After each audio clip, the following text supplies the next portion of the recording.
everybody, welcome back to New Age Nerd Culture. Andy and Ammo here, and today we're going to be talking about what will make Ben Affleck's Batman movie good.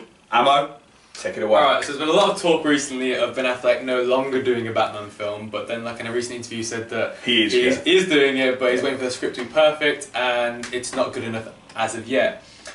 Now, there's a huge amount of pressure on this film because there've been great Batman films in the past, and I feel like it's very much a George Lucas effect, and I can see why Ben Affleck is very apprehensive for like going into it too quickly without being spot on, because the backlash he'll face if this film is like of Suicide Squad quality will be horrendous. Could you imagine the tirades on social media that will like be pushed against? Well, I think like, the big things are going to be that this year they need to have Justice League and Wonder Woman do well to that probably even to make it onto the screen. Yeah. But apart from that goes well. This is where we're going to go with this. Totally.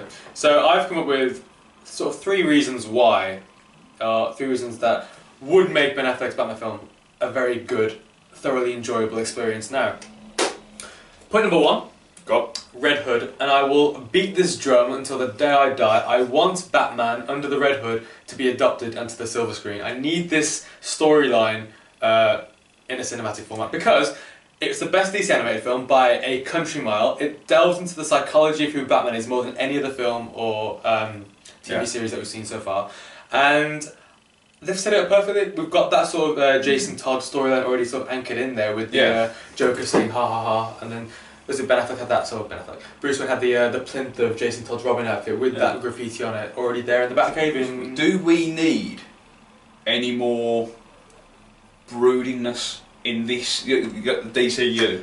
Do we need any more brooding? You know what I mean? As he's getting too into that would explain his broodingness. And I think Justice League's going to be a lot more light-hearted, judging from the trailer. So I reckon that'll come out. Yeah. Then we want a bit of broody Batman again, and this will explain why he's such a brooding. I think the only problem that I'll have with the studio, which never get involved. I think if Justice League does well, it's really light-hearted. Maybe that could be why they're getting issues at the minute with Batfleck at the minute. If they're going, well, we're liking the look of this Justice League movie, it's light and bright, make Batman happy again.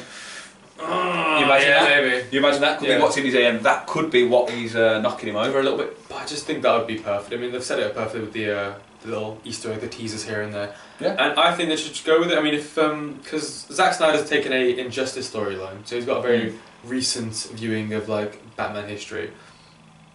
Why not do this storyline? It's relatively recent. It's the best I think that we've seen in any animated or silver screen project.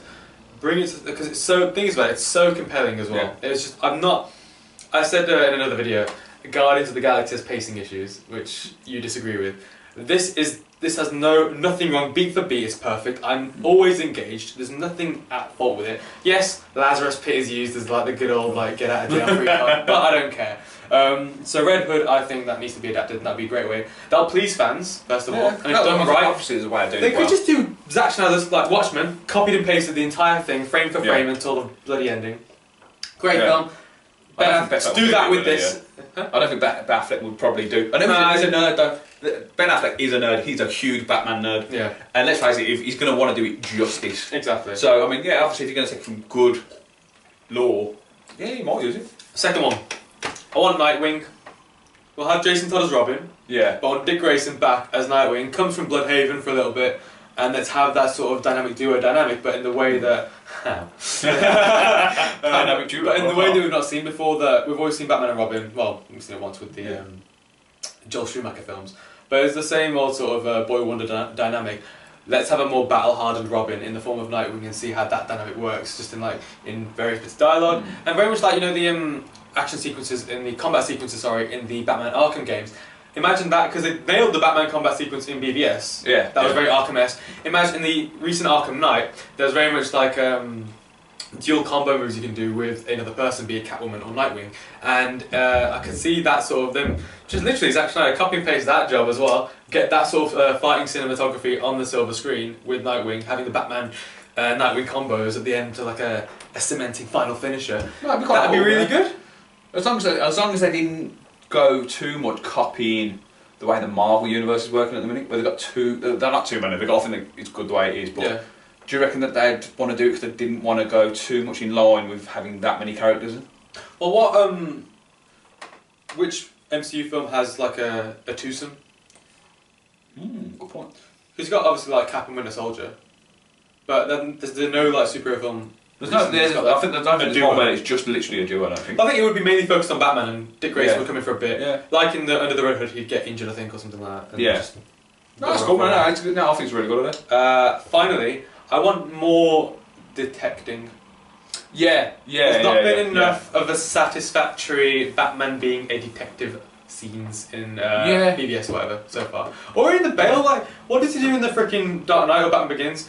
He's at a computer for a little bit. Yeah. That's pretty much it. He did more in the Batman Begins, when obviously he was snooping around a lot. Yeah. But yeah, as it comes to the second two, he didn't. Well, the third one he didn't do any, but the second one he did. Actually, can I think of any in the Dark Knight where he did really? He did a little bit. Did a little bit of interrogating. You know what he needs? A juicy murder. He needs a juicy murder to solve. And if you went through the Under the Red Hood storyline, when he's like killing all these mob bosses, henchmen, and like just getting their hands and stuff. Imagine Batman just going into that sort of what do you call it? Murder room with all these like bodies without any hands on, and he has to do his magic and detect like in the sorry for bringing it up again, but the Arkham Knight video game series. You sort of do detecting, but it's very much a hand-holded experience, like even more so in the Telltale Batman series. But in a film thing, where we're not in control, and we don't have to be handheld. We can then we can just see Batman doing his thing that we see him do in. I say it again, the DC animated films. So they're my three reasons. So Red Hood, Nightwing, and more bloody detecting from Batman himself. Yeah, I think that overall for me, just make it good, make it watchable. I'm not worried about dialogue because any of the films that I've seen Ben Affleck direct, I think have all been very good. Yeah, what's The Town? I love The Town. The Town, that's a brilliant movie. If he can bring, that's gritty. That's a gritty movie. You don't need to have saying the Marvel Universe got this right. Every movie's different. Yeah, they've got every single movie different. They should do it the same with the DC. That have it different, make it completely different, make it not so global and big. The Batman movie, the one I want to make it good, make it small. Yeah. Make it is in one smaller place. I mean, you like the Arkham Asylum game, you're in the one place all the time. Well, make it small, make it grittier. I think Red Hood would work because it's in Gotham, but it's a structured storyline where it's not too out there. Yeah. It's, no Justice League members are coming in to like. We don't need that yet with the DC universe. We don't need. Like Thor, Hulk in that. We don't need that yet. We just need to cement these characters first. Every movie in the MCU at the minute, you have to have like one or the other pops into the other one. Not yet with DC, they're not ready yet. They don't need. Yeah, ready? Cool. If you'd like to ask us any questions for us to answer, email us at newagenerdculture@gmail.com. Andy, until next time, keep on flying.